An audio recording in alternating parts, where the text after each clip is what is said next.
Hey everyone, and welcome. I'm your host, Mark Ridley at GreenShootsFX, and you're watching our podcast series, FX Refreshed, where we meet experts from the world of supply chain and have real value-packed conversations about best practices, big problems, solutions, and some exciting innovations. We might even have some time to discuss foreign exchange payments too. With me today is Brent Hoots, Principal and Founder of Navitrade, and Rich Foy, Regional Director at EXIM Bank, both of whom assist US exporting businesses with the awareness and setting up of trade credit insurance programs. So let's dive in.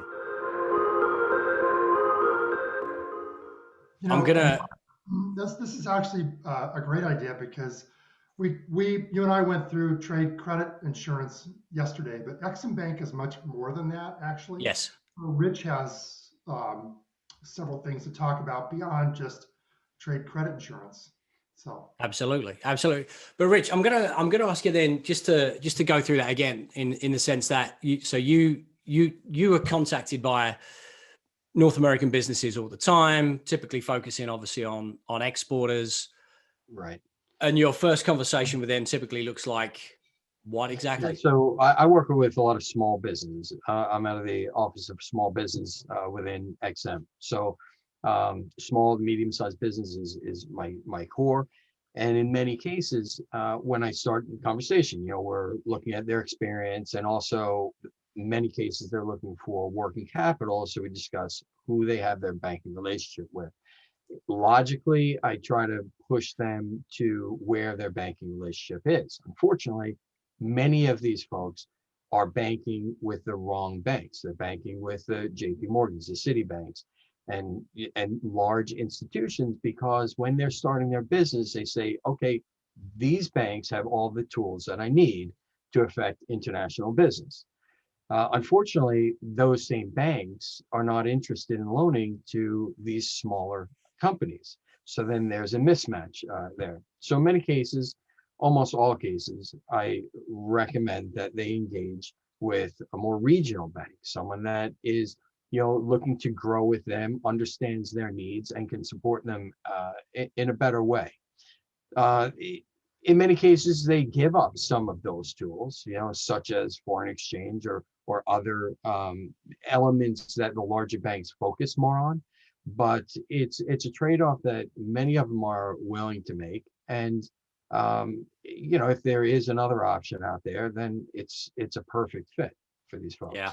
It's funny you say that about the loan element. Personal experience now coming to mind. Like when we moved from the UK to the US, we did so and had no credit history. So our credit score in the US, if we'd have gone to a Bank of America or a JP Morgan and said, "Hey, look, I need a home loan for $400,000," the system would have just immediately said, like, "No, this is not going to happen. Like, go away." But when we spoke to our relatively small community bank here, south of Boston, they took the time to look through our financials, look through like what the projected income would be from the jobs that we were going to be walking into, because these were new jobs that we were taking here in the States as well. And they made a decision based on that. And so I can wholeheartedly understand, that smaller businesses are going to find it difficult to get those loans from bigger institutions who are not going to take the time to really understand their business. Of course, loaning in South Boston to you with a home loan, they have, cousin Joey that can go down there and break your legs too. So that's the beauty of a regional bank. They really know that. There is that. Exactly. Yeah. I think they were frightened of me because I might have jokingly said that I like to burn stuff, and there are a lot of houses here made of wood. So, but for the benefit of the viewers, I was obviously only joking. That's right. So, as Brent was saying, the EXIM Bank is just bigger than trade credit insurance. Yeah. I mean, what else are you guys getting involved in? Yeah. It's something that I focus on because it's the best match for many of the customers that I work with the exporters, the size that I work with. But a large part of what we do is working capital guarantees as well. So that's where we work with banks. We guarantee the loans that they make to exporters. So a lot of my time when I'm in the area is engaging with these regional banks as well, smaller banks, to get them interested in EXIM programs, because it's important that they make these loans. EXIM's got a great guarantee, so it enables them to get their capital working for the local community that are exporting. And they've been increasing in their interest. We have a similar program to SBA, in that, it's, again, we're not loaning money directly, we're guaranteeing the loan.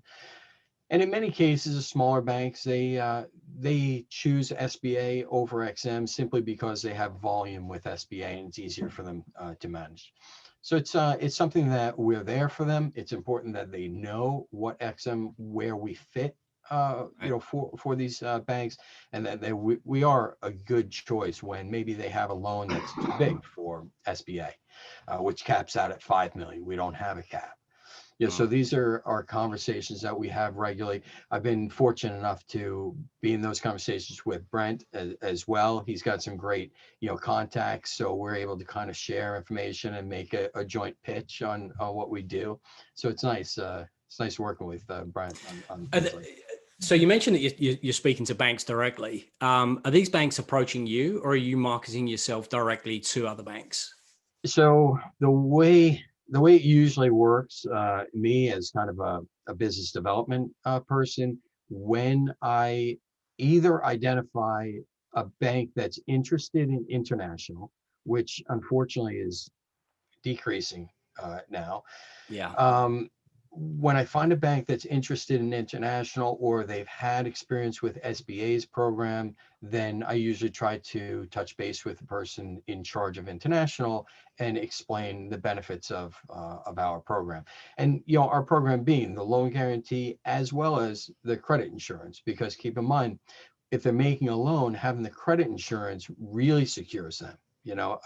The way I kind of go over this with exporters, because many times they'll say, well, I'm getting a loan from a working capital loan from my bank, and it's guaranteed, so I'm okay. I said, well, that's fine, but the bank is okay.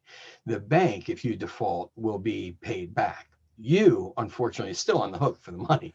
Yeah. So let's insure those receivables, because only the likely reason you're not going to be able to pay that loan back is if you're not paid by your customer.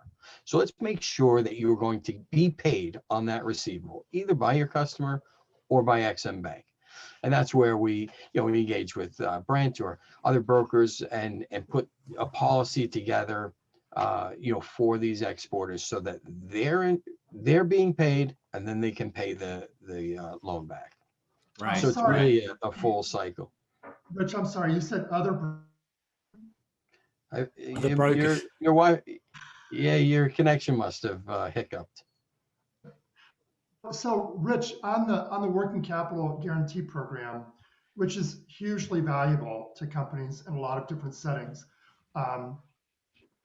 Mark, from my perspective, the trade credit insurance mechanism is such the fast, low-hanging fruit, easy to put in place. We can have a program in place for you in a week and a half or 2 weeks, right? And then we've protected your receivables, and we'll talk to your lender. We'll get those receivables into your borrowing base, so you're protected and you have financing. So the working capital guarantee program, I completely understand there's a huge value proposition there, but that's a very much more involved, very slower process than fast and easy and price to move trade credit insurance. Is that a fair statement, Rich? Is that?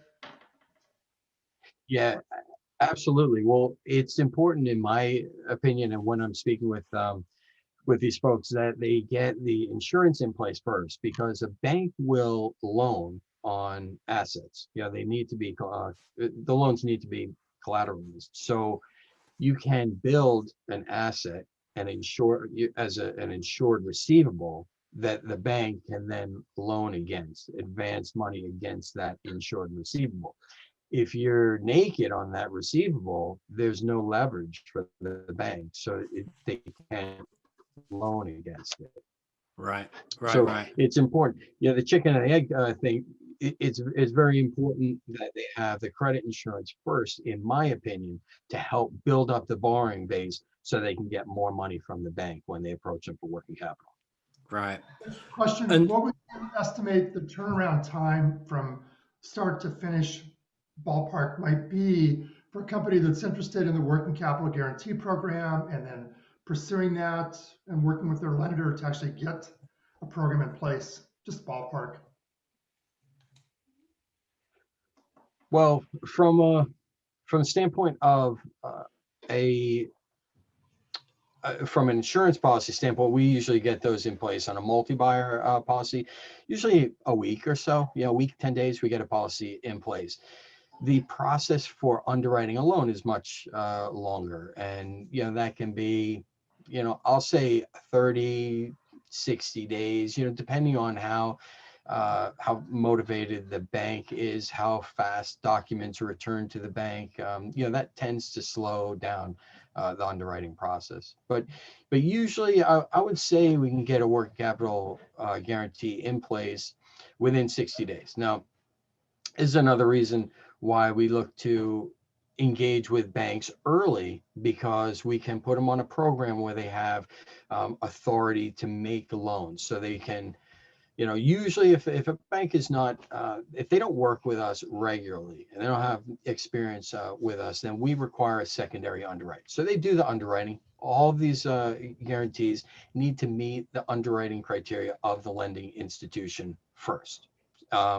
Then it comes under our criteria, and we have to make sure that it meets our criteria. So when they have delegated authority, we trust that lending institution to do both of those roles. You're checking your underwriting, and you're verifying that it meets all of our criteria. If you do that and you have delegated authority, it's really a rubber stamp.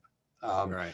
However, if you're new, then we want to look at it again. We want to make sure. So that can slow things down, maybe a couple of weeks, not terribly, but it is another step added to the process. Right. And so if an exporter engages in a trade credit insurance program, that increases the likelihood that the bank is going to provide a working capital loan against those receivables. But it's not always a guarantee, but we're probably up there in the 90% chance of that happening, right? Yeah, for sure.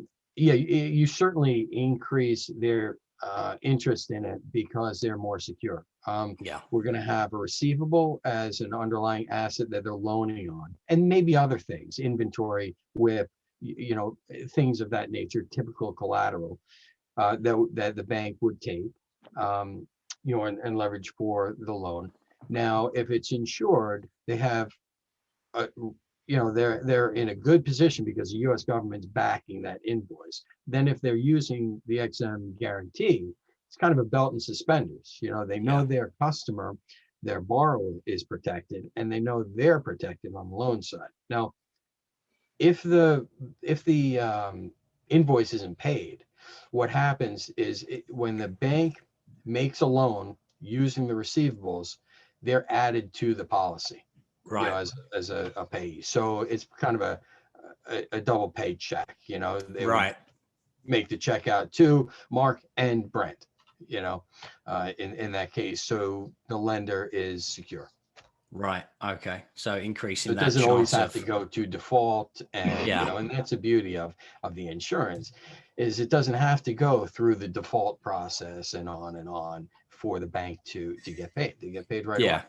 And invariably, the insurance is paying out on just payment default, right? That's the underlying criteria. If there's no payment, make a claim. There's no like sub covenants under there that say, oh, you can only make a claim if the importer goes out of business, or the importer does this, or this. Right. Failure to pay. There are several causes of loss. Bankruptcy, obviously, being one of them, but it also includes political risk, which is often overlooked. And which includes cancellation of an import license. You know, so you sell the goods to someone, and they can't take possession because the license was canceled. You know, that's a cause of loss, and you would be paid on that, among other things. Okay, so in that scenario, so we've got pallets of goods on the water. In that scenario that you've just described, the license is revoked or not issued. The claim goes in, the payment is made to the bank or to the client. Yeah. But if the exporter can still take possession of those pallets, I mean, they still legally own those pallets, right? So if they can bring those back to the warehouse here in the States, what happens in that scenario? Well, if they can, I mean, we can deal with those. Those are kind of unique circumstances that we have to navigate around. If they have the ability to sell them to another market, then we can look at the difference. Usually, if let's say it's $100,000 order that was initially purchased, now there's a situation where they cannot receive them. We'll say a cancellation of a license, but they can divert them to another country where a buyer will pay them $50,000. Well, the claim would be for the difference there. Okay, excellent. Maybe you could expand on that, Rich, just a little bit on the concept of non-acceptance coverage.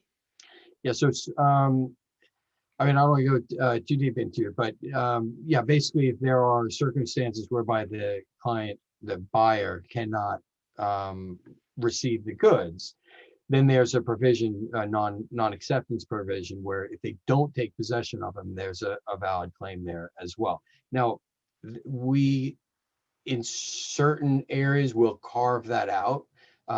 Certain commodities where there's, you know, fluctuation in pricing, and likely going to be non-acceptance if the price dips down below their agreed price. Usually we can't offer that because it's a volatile, pricing commodity.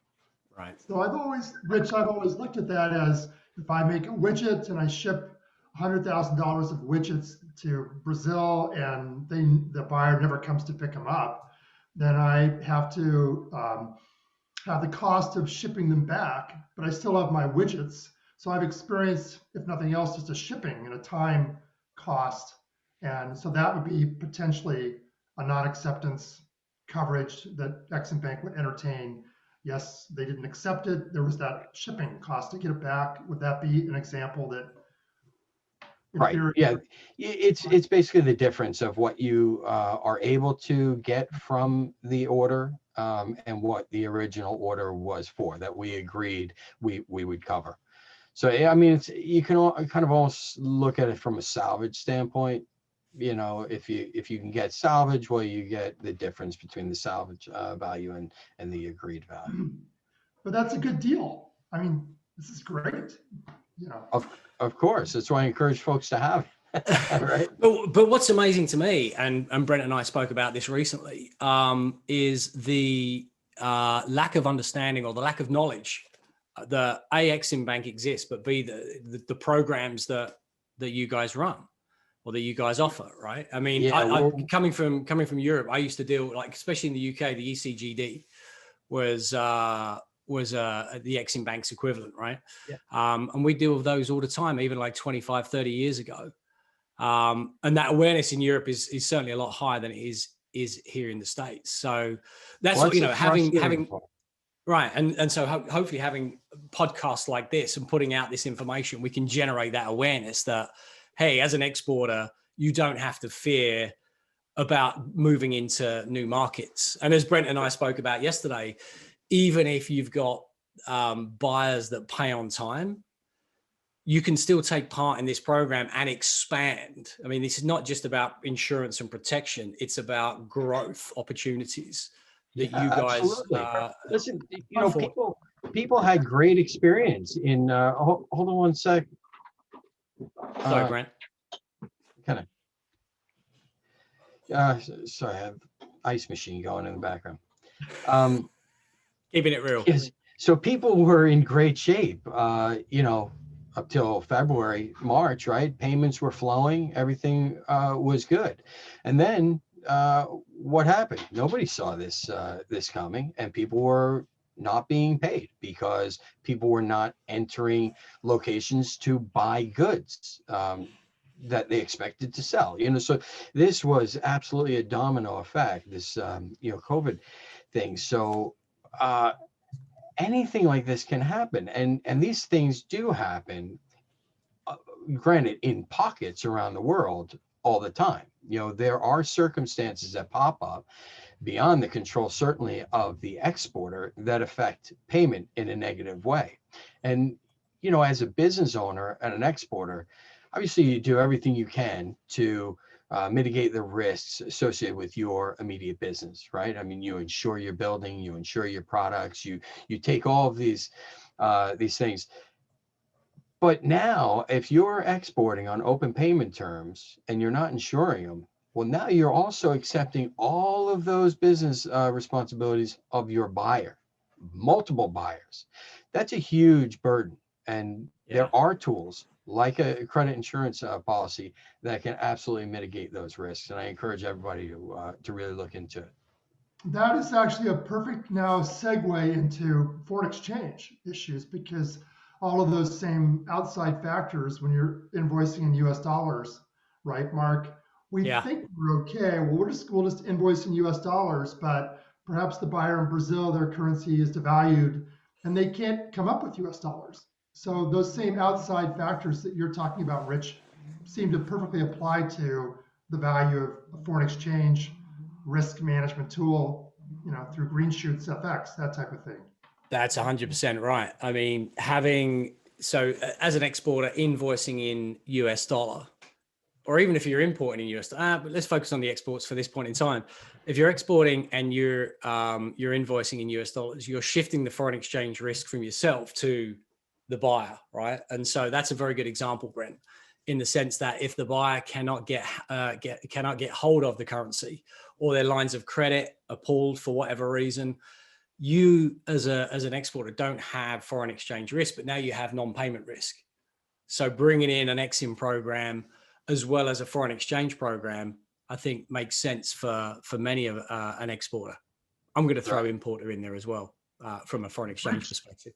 Rich, how does EXIM Bank view a U.S. exporter that invoices in a local currency? What is your view of that for non-payment situations? So we can allow many currencies.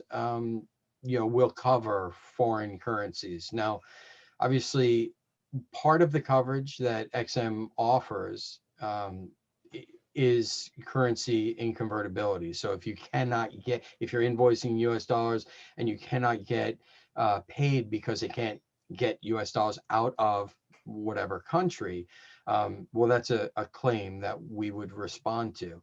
Now, if you are billing in foreign currency, obviously that coverage is not applicable because you're accepting that risk.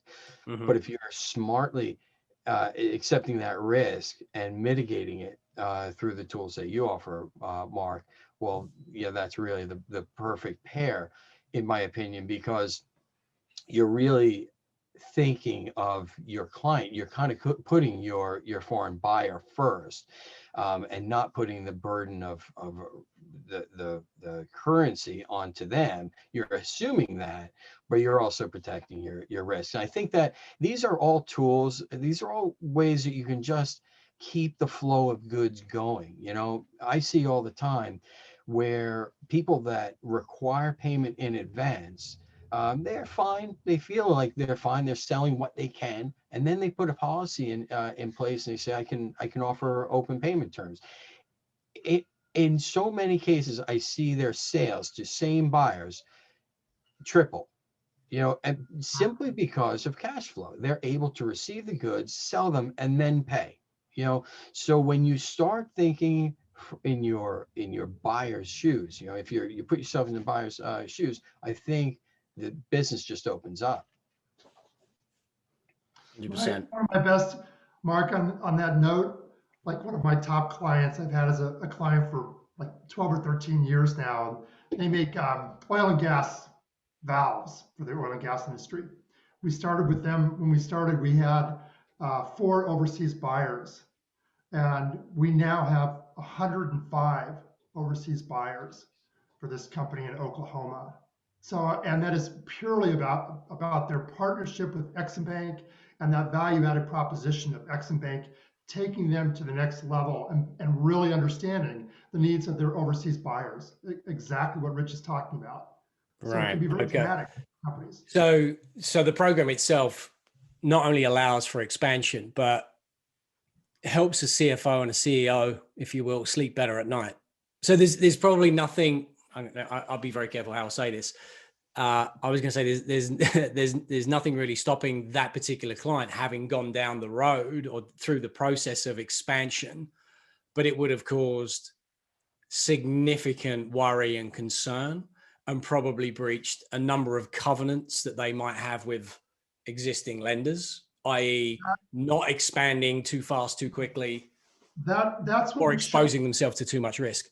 The company in Oklahoma, the oil and gas product manufacturer, they could not have expanded like this or be doing this volume of business because of their lender, for sure. That's their Right. biggest value proposition from EXIM Bank, and that is that their lender loves this program and accommodates their financing needs for that really dramatic international growth.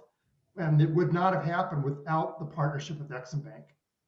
So it's not only a risk issue of sleeping at night for the CFO, but it's just the pure scaling up of international business for a company demands a financing strategy to go with that. Yeah. So, So let's talk about the value of what's insured. Obviously not 100% guarantee, but close to it, right? Yeah, we have 2 policy types essentially. We have a single buyer policy where we have one policy covers one buyer for a term of a year, and you can affect multiple shipments throughout that time to them. That covers a client for 90%. The rating on that is country risk based. So in tougher areas of the world, the rates are higher than in, say Canada. That's, pretty easy to deal with financially.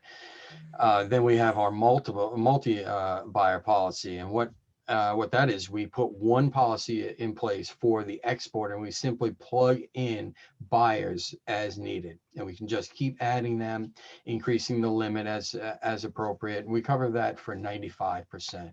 And because we have the spread of risk across portfolio, we're able to offer that increased percentage. And we're also, because we look at this as a on a global risk basis, we offer what I call global rate for there. So it's a single rate that's applicable based on the tenor. So 1 to 60 days, 61 to 90, and so on. So it's very easy to calculate what your cost is going to be on any given order because you have it, right there. It's a standard rating matrix. Right. Okay. Perfect. And all of our policies at XM, it differs from the private sector. Is a pay-as-you-go structure, which is nice for small business because, what that does is you only incur the expense of insurance when you've affected a shipment. You're not saying, I hope that we're going to export a bunch this year, so let me buy this policy, and you have a large premium that you have to pay regardless of whether you're successful in exporting or not. Here, you put a policy in place, and your premium only goes up as your success increases in exporting. If you're unsuccessful, there's no cost. Right. Perfect. And Brent, individuals like yourself, acting as brokers, or more, I guess I would also frame it as kind of a pseudo extension of the EXIM Bank, right? Because the EXIM Bank is 350 odd individuals covering I don't know 8 million businesses in North America potentially, and so having valued partners, extensions like Brent, pretty key to the success of the program. We depend very heavily on our broker partners because they have one, the kind of boots on the ground. They're closest to the client. they're well-versed in trade credit insurance, and we value them as our customer service, essentially. On the flip side, I always have encouraged exporters to work with a broker, because I think it's important that they have a third party on their side. It's nice buying insurance from Geico, directly, but when you're in a claim situation, it's really just you and them. There's no intermediary to step in and say, well, this isn't quite right, or this, someone like Brent can really add value in those circumstances. And I think that's really beneficial for the exporters, more so than us. I mean, obviously we don't have the expense of a large customer service group, but I think the exporters really benefit from working with Brent. Perfect. I see my value to a client really in the first year or two or three, especially because I'm obviously a huge fan of EXIM Bank programs, but if you're doing it day in and day out, it's all obvious and apparent to you. So a company usually ends up taking some time to really get up to speed and understand everything. But if we walk them through it, and if Rich and I are working with them over time, they do pick it up, the administration and the management of it. And the more time they have with it, the better they get at it. And then we're really on a good path. So it's actually fun. And I think someone like Rich out in the field for EXIM Bank is a huge resource to the entire state of Maine. So, and a few other states where Rich is traveling, but Rich is here regularly and meeting with clients and banks, and we're out there spreading the word. And for me, it's a great partnership, and I greatly value Rich and EXIM Bank, and it's fun business. Fun to sit down. Thanks. That's nice of you to say. And that's the best part of my job, actually, going out, meeting with exporters, learning about all these crazy businesses. Right. And it's been tough over the past year, though, because everything's on the phone. You don't get that. Brent and I had a conversation with one beer company that we work with, and when you talk to these people, to learn that he's also opening an axe throwing company right next door, like you don't get that on a Zoom call. You don't get to really dig into who a person is and what makes them tick. Yeah. On Zoom that much, but We did I not see love a those thing, experiences. Mark. Rich and I stood there and listened to them talk about, we're going to drink a lot of beer here, then we're going to walk over here and throw axes. They didn't say anything. We said, okay. We just looked at each other like, all right. Well, there's nothing dangerous with alcohol and dangerous weapons, right? I mean, what could go wrong? What could go wrong? Only in Maine. I mean, so talking about dangerous weapons. I mean, what industries would typically not be covered by such a program? I mean, Yeah, exporting things that go bang, probably not. Yeah, we can't. So we have, a carve out in our charter where we cannot handle any defense goods or buyers of defense. So to give you an example, there was a deal a few years back where a manufacturer here in the Northeast, they make buttons for uniforms. One of their customers was the Turkish military. We couldn't support it. So there's an example of where maybe it went a little too far, in what we're trying to do. But so yeah, military or munitions we can't do. There are some areas where if it's life-saving, products, then we can support those sellers or those buyers rather, military, if it's for life-saving, and that goes through engineering and so on. Right. But that's pretty much the main one that we can't touch. Right. Rich, Okay. on that note, could you give Mark a quick overview of EXIM Bank's mandate from Congress and just a little bit about the history? Because I always tell people that EXIM Bank is super motivated to help small businesses. They Right. want to step up. They really want to give you a program. And two things: Congress and their revenue stream.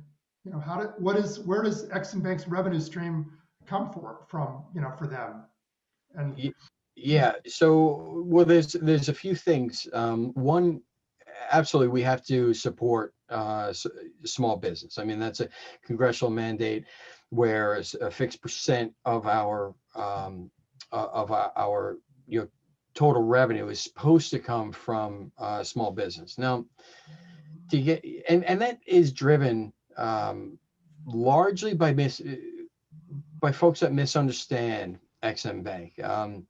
It's folks that are not familiar and therefore against EXIM Bank, saying that we're only supporting large business, Boeing, GE, those type of businesses. They say, well, you don't support small business enough. And when you look historically at where our fees are coming from, yeah, they're right. You'll look and say maybe 70% of our income, I'll say, is coming from these large transactions. But the total transactions are over 85% from small business, because the dollars, a Boeing aircraft is one big deal, so it pays a lot.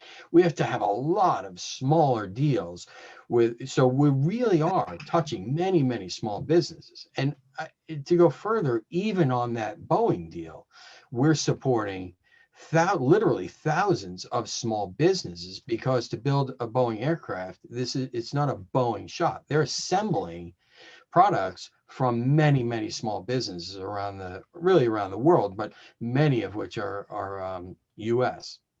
right. So we have programs, and we're trying to better identify the support that we give small business, because we were at a disadvantage, I think, from a data standpoint, where we weren't able to defend the statement that, or the fact that such a large amount of our revenue was coming from these big deals. The Right. optics of it, aren't right. But I think the reality is that we help so many small businesses, and we can go down down a list and get statements from people that just love working with us, that their business has really changed, and that's encouraging. And we've seen more focus on that, building up the small business. We have a lot of focus on our outreach to small businesses, educating them, bringing them on board, putting them in touch with brokers and things like that. There's another point, Mark, on what Rich is talking about. And so for me, as a specialist broker, my primary objective is to help a company find the best solution. And EXIM Bank is all about that. And so there are actually around 10 private sector underwriters in the United States and EXIM Bank. So these private sector underwriters also have trade credit insurance programs. But this is not a hypothetical thing. It is actually true that if I have a client that has less than $3 million of total transactions for the year, if you're at 3 million or under, you really are not of interest to the private sector. So there are 10 underwriters out there, but you need a substantial volume before you're on their radar screen at all. What that means is then, for example, at least 90 is in Maine, they don't do a year of international transactions, and yet they really desperately need that support. And EXIM Bank is our only solution. So you're at this $3 million, probably $4 million on up to be interesting to the private sector. That leaves us with, and we're so thrilled that EXIM Bank is there for the small business community. And that's a good point. We don't compete with the private sector. The way we are positioned in the market is to really kind of fill gaps, if you will. One major gap, as Brent stated, the exporters that are lower than 3 million in export sales. So we have programs designed for those smaller businesses. And like I was saying earlier, that pay-as-you-go premium really helps those companies, And we also, many cases, will deal with companies that, you know, they have a private policy, but maybe an area of the world is a little too risky at a point in time. Brazil, maybe, you know, so they start pulling limits back. Well, then we step in, and we don't want the exporter to lose sales to a given market. They have opportunity there, so we'll accept that risk, that market risk, and we'll try to, you know, we'll give limits to make sure that they're still affecting that sale. We're, you know, even though we're very responsible with taxpayers' money, and we regularly, year over year, return money to the Treasury, we're negative subsidy, is, you know, which really means profitable. Private sector, you'd say profitable, and government speak, we're negative subsidy. So it's nice that we're able to do that. We underwrite responsibly, we return money to the Treasury, but we're not profit focused. You know, we're exporter focused. So whereas a private company looks and they say, what's the risk in this deal? And are we going to make money on it? We look and say, what's the risk to this exporter and to US exporters? And are we comfortable with that if they don't affect this sale? You know, what does that look like for the exporter? So we push ourselves a little bit, and, you know, we push out those limits to maybe some riskier areas that the private market don't want to handle. But we do it to make sure that that exporter continues their business and that they're successful. That's our driver. Wonderful. So one other thing, single buyer exposures. So I'm not aware of, I have no private sector underwriters that will take on single buyer risk. And they're looking for a spread of risk, which makes sense for an insurance underwriter. But you can go to EXIM Bank. We have a buyer in Algeria, and we can put in place a single buyer coverage for one buyer in Algeria. That's a tough market. That's a tough place. So, yeah. And EXIM Bank is willing to look at that, step up, and do single buyer coverage. That's awesome. That's awesome. So, we got to get this message out, right? Either to banks and or to exporters, small businesses alike. So what are EXIM Bank? What are you up to? Like, are you having regular webinars? How are you advertising? How are you helping get that message out there? And what can we do to help? I mean, we continue. Yeah, we continue to be one of the best kept secrets in government. Yeah, we don't.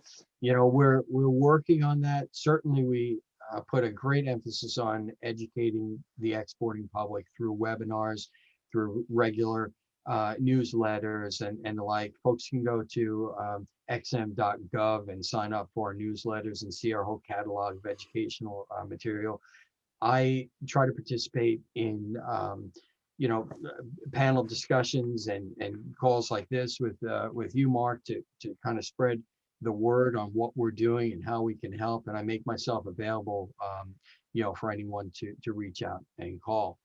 It's so it's nice that we're not kind of you know, going down in the same ruts. There are a lot of fresh conversations to have because the exporting public, for the most part, are still unaware of what we do. But it's also frustrating when you see how, especially when you go into a customer and they say, I wish you were here last week because we just got it beaten on an invoice, you know, that if you were involved, you know, it would have been a different story.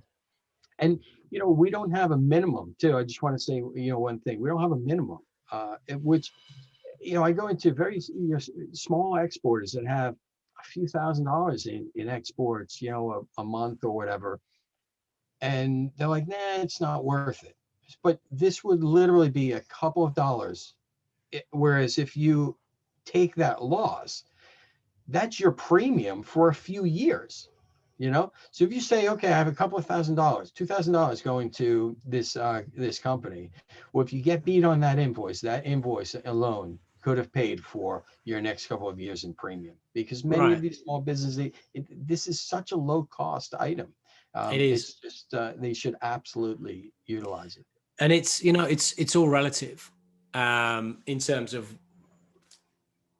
your idea of like, well, how is this big risk that I currently have? Is this a big loss? Is this a small loss or whatever? Right? If you're Boeing and it's a $50 million loss, it's kind of and I'm just being a bit flippant here. That's like a $2,000 loss to a small business, it equates to the same thing, right? It can potentially starve you of working capital. It's going to potentially bring your business down. And so insuring a $5,000 export could be the difference between not being able to meet a loan obligation if that buyer doesn't make good on that payment, right? Of course, and depending on your margin, you have to think about how much do I have to sell? How much do I have to increase my sales to make up that $5,000? Yeah. Exactly. Right. You know, and that's, you know, a lot of people, they just look at that order and it's like, okay, it's $5,000, $2,000, whatever.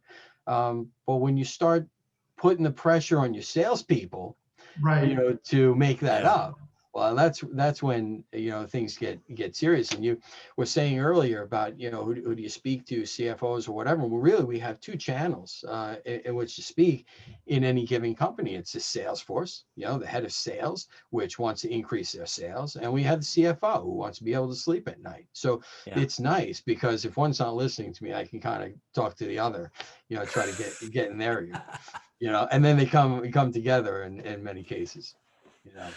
So this is a great product to sell, if you will. Yeah, no, absolutely. All right, gents. Well, we're almost up on an hour. Brent, any final thoughts or closing thoughts from your side? This is again such the low-hanging fruit. Rich and I get on the phone, we can talk to somebody, and this is an amazing strategy, not only for risk management, for the marketing aspect that we've talked about and doing more business, and also for financing. On one point on what you were just talking about, the sometimes small companies say, well, I'm not so concerned about this risk. And then I always ask them, well, you're doing this today because you hope you get traction. If you get traction a year from now, you might have twice the risk. And then the next year, you might have 3 times the risk. But certainly along the way, you have foreign receivables. You bump into a financing issue a lot sooner than you think. So we've got a lot of things happening here that companies really fail to think about, I think, up front, early on. So we can get a program in place for you in a week and a half, no payment up front, it's pay as you go, price to move. EXIM Bank is super motivated to help US companies. So we should be spreading the word here. So. Excellent. Thanks for that, Brent. Thank you. Gents, it's been an education. If we can help spread that word or the word of EXIM Bank and the various programs, and also, Brent, your partnership with the EXIM Bank as well, we'll do our part for sure. And hopefully, if anybody is watching this particular podcast, that's been an education for them. In the sense of knowing more than they previously did before they jumped on. Again, it's still amazing to me that the percentage of US businesses that are aware of trade credit insurance programs is so small. And Brent, we talked about this yesterday. I think it was like sub 10%, maybe about 8%, right? So let's see if we can create that awareness and help exporters, right, grow their business. Sounds good. Yeah, I appreciate your support.